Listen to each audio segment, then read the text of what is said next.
wayang jadi pelamang-pelamang irupna urang nu dipedar ku kidalang nu ngakaleang kalang lain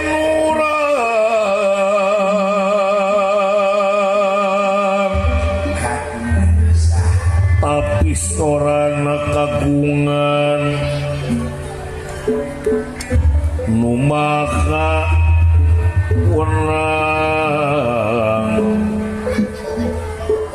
kidalang bade ngawitan ngagelarkeun wayang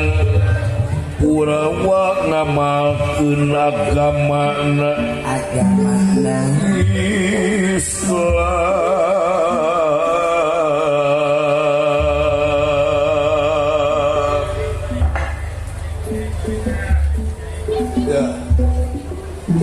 Nyalindung abdi ka Allah dina panggodana setan anu dilaknat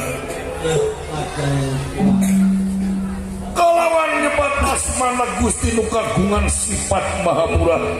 sifat maha asih murah di alam nyata asih di alam gaib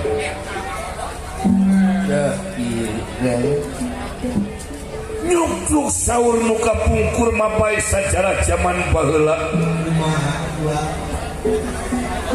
itisan ti para wali rekan para pujangga tina kata ngadurunkeun bahasa ngajadikeun bab sajarah tina pabayangan yen di wayang nu nganung pelamang-pelamang hirup manusia nu gelar di marcapata anu dipimpingan ku Pancaes sirip sinir sastra sasmita dirimunan ku simul buareun zaman kiwari luaya patula patali sareng kawajiban manusia yen manusia gubragna ka alam dunya tayalian pikeun tapakur tadakur mewah tasaku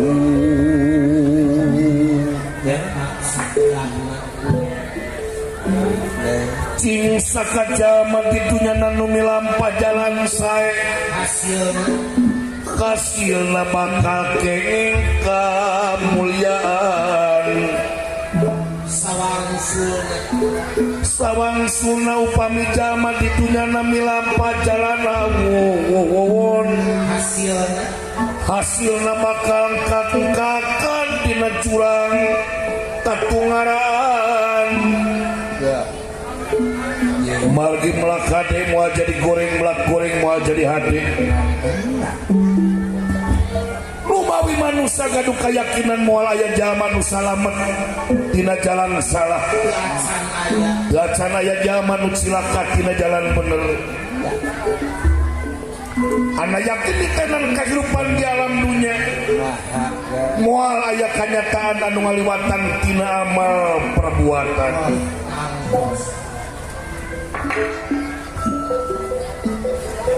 Kacarius